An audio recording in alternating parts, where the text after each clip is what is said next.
Presiden Joko Widodo menandatangani peraturan pemerintah nomor 28 Kesehatan berarti nanti sekolah itu Bang bisa dikasih kondom, bisa dikasih alat kontrasepsi.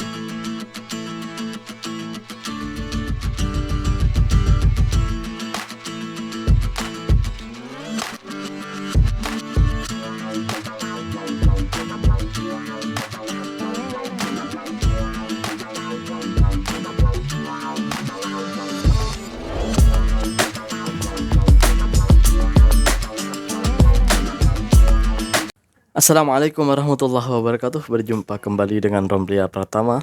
Teman-teman sahabatku semuanya, gimana kabar kalian?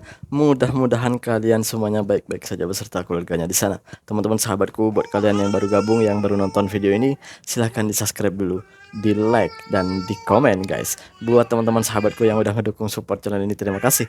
Mudah-mudahan kalian semuanya diberikan keberkahan umur, keberkahan rezeki, dimudahkan segala urusannya, baik urusan dunia maupun urusan akhirat. Amin ya rabbal alamin. Teman-teman sahabatku semuanya, ini guys, ini selalu gue bahas ya di konten-kontenku, di video-videoku gitu, terutamanya yang lagi viral sekarang, misteri itu.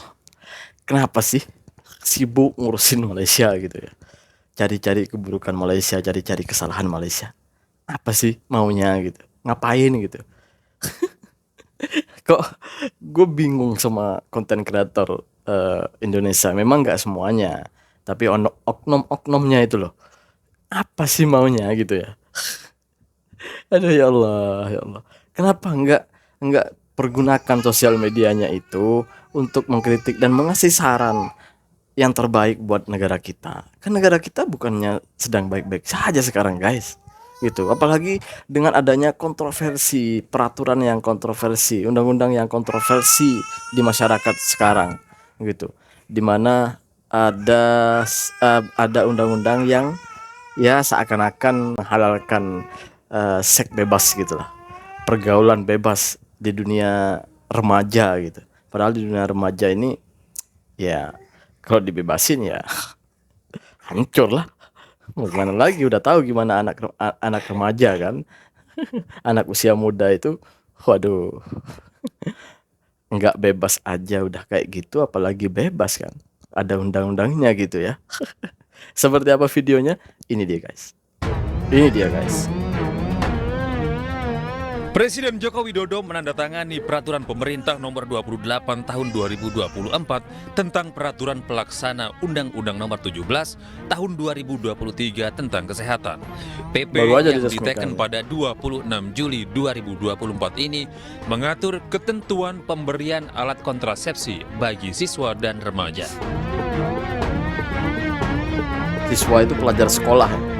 Pada pasal 103 ayat 1-nya menyebut bahwa upaya kesehatan sistem reproduksi usia sekolah dan remaja paling sedikit berupa pemberian komunikasi, informasi, dan edukasi serta pelayanan kesehatan reproduksi.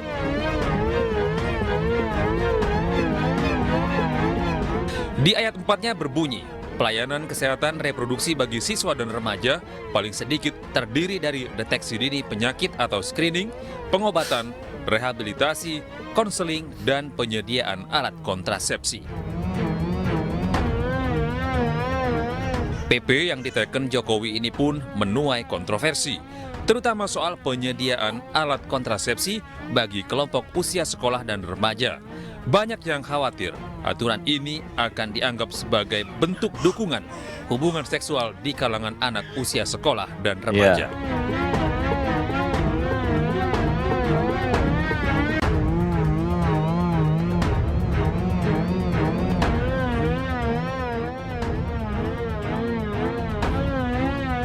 Coba bayangin betapa hancurnya negara kita. Aturan dibuat seenaknya gitu, nggak merujuk gimana aturan agamanya. Di agama itu aturannya seperti apa. Ya itulah contoh gimana seorang pemimpin itu tidak mempunyai dasar ilmu agama yang cukup. Akhirnya apa? Membuat peraturan yang semena-mena, bahkan tidak tahu apa kerugiannya untuk agama, padahal di agama itu jelas dilarang. Ini kan seakan-akan memang nggak ada undang-undangnya tuh, nggak ada peraturannya seks dibebaskan, nggak ada tuh. Cuman dengan diberikannya alat kontrasepsi ini, seperti kondom, seperti alat-alat lainnya lah gitu ya. Ini membuat bukan hanya asumsi publik, tetapi anak-anak remaja ini, anak-anak usia muda ini akan berpikiran, kan ada undang-undangnya untuk memakai alat kontrasepsi. Artinya boleh dipergunakan untuk anak usia muda, anak usia di bawah umur, kan gitu. Jadi bisa berdalih seperti itu. Bukannya malah diperketat, bukannya malah dibuatin undang-undang tuh yang tidak membebasin penjualan atau memberikan jual beli ke masyarakat yang masih bawah umur, malah dibuat jalan yang mulus untuk melakukan hal yang dilarang oleh agama. Ini pendapat dari MUI guys. Ini dia videonya guys. Apa sih yang Anda protes dari BKKBN? Jadi Pak Hasto itu menjelaskan tentang bagaimana praktek di BKKBN yang ingin ketika hamil itu pada usia dewasa. Tapi beliau tidak menanggapi PP ini nomor 28 tahun 2004 di pasal 103. Bahwa di sini tentang bagaimana penyelayanan kesehatan reproduksi itu diantaranya penyediaan alat kontrasepsi. Termasuk anak sekolah. Termasuk anak sekolah. Jadi nantinya begini Bang, kalau dia dalam pelayanan bukan komunikasi. Jadi yang dijelaskan adalah komunikasi itu nggak benar. Di dalam pasal ini menjelaskan tentang pelayanan kesehatan. Berarti nanti sekolah itu Bang bisa dikasih kondom, bisa dikasih alat kontrasepsi. Seakan-akan mereka tuh bebas, bahkan nanti mungkin bisa dikasih atas nama amanah dari PP ini Bang. Dan khawatirnya anak-anak mempunyai persepsi bahwa hubungan seks bebas, mohon maaf ini saya mengantisipasi, namanya satu dzaroi dalam ilmu agama Bang, mengantisipasi. Khawatirnya merasa itu bebas dan boleh, dan mereka melakukan yang penting ada pengamannya. Padahal dalam kita mendidik anak-anak kita harus berakar pada norma agama. Tidak Jadi ada menurut agama. Bapak peraturannya yang salah? Peraturan ini direvisi atau dicabut Bang. Oh begitu? Iya, kalau saya menduga Bang hampir nggak mungkin Bang. Ketika ini lolos, dan ini sudah banyak perdebatan dari sebelumnya. Jadi kami mengikuti perdebatan ini bukan hanya tahun ini, beberapa tahun sebelumnya. Itu hampir melegalkan alat kontrasepsi atas nama pengamanan. Tapi tidak ada norma keagamaan. Jadi mencium ini kami bukan hanya tiba-tiba saja. Oleh karena itu kalau ini sudah diperbolehkan bagaimana kontrasepsi di anak-anak sekolah untuk pelayanan kesehatan, bukan komunikasi loh. Bukan untuk praktek, bukan. Tapi ini adalah pelayanan dan bisa besar-besaran itu. Dan apalagi nanti ada bisnisnya. Benar. Dan seterusnya. Oleh karena itu saya pikir kalau bagi kami hampir tidak mungkin umumnya aturan teknis akan lebih ketat dari sini sementara ini dibuka. Makanya karena induknya boleh, peraturan teknis nggak mungkin melarang gitu kan? Itu dia Bang. Ternyata benar. Sekarang itu tonggak agama di Indonesia itu tinggal pondok pesantren. Karena di sekolah-sekolah kita, sekolah-sekolah umum, khususnya sekolah-sekolah milik negara gitu ya, itu sudah minim sekali pelajaran tentang agama. Diajarkan tentang agama itu minim sekali.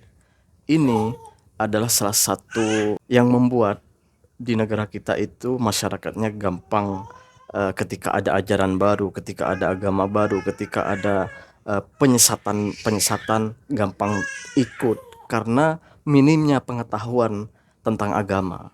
Seharusnya negara ini hadir di mana sekolah-sekolah itu diperkuat pelajaran tentang agamanya agar anak-anak kita, remaja-remaja kita itu tahu di masa tuanya kelak dan mereka tahu apa itu agama, apa isi di dalam agamanya itu. Di negara kita itu tidak, malah diperlemah di pelajaran-pelajaran agamanya gitu. Pengetahuan tentang agama itu sangat minim sekali bagi anak-anak kita yang sekolah di umum gitu. Ya mau tidak mau, kalau mau anak kita ini kembali lagi ke orang tuanya ya, kalau mau anak kita mau tahu agama ya harus masuk ke pondok pesantren. Itu adalah jalan satu-satunya di Indonesia sekarang. Ya mau gimana lagi guys, mau gimana lagi, memang kenyataannya sudah begitu gitu. Ini yang selalu gue bilang, kenapa nggak bersuara tentang ini, padahal ini adalah investasi terbesar. Pendidikan itu adalah investasi terbesar untuk kemajuan bangsa. Kenapa? Karena kalau anak-anak kita tidak bisa belajar dengan baik, ilmu agamanya kurang, kelak mereka akan jadi pemimpin. Dan bukan tidak mungkin mereka akan jadi pemimpin yang tidak benar. Mereka akan tidak jadi pemimpin yang salah dalam membuat undang-undang. Akhirnya apa? Indonesia akan jadi apa? kalian tidak berpikir ke situ. Daripada kalian mencari kesalahan negara lain, lebih baik kalian bersuara untuk kebaikan negara dan bangsa ini. Teman-teman sahabatku semuanya, sebentar lagi Indonesia sudah menginjak usia 79 tahun. Ayo bersuara demi kemajuan negara. Assalamualaikum warahmatullahi wabarakatuh. Jangan lupa sholawat guys.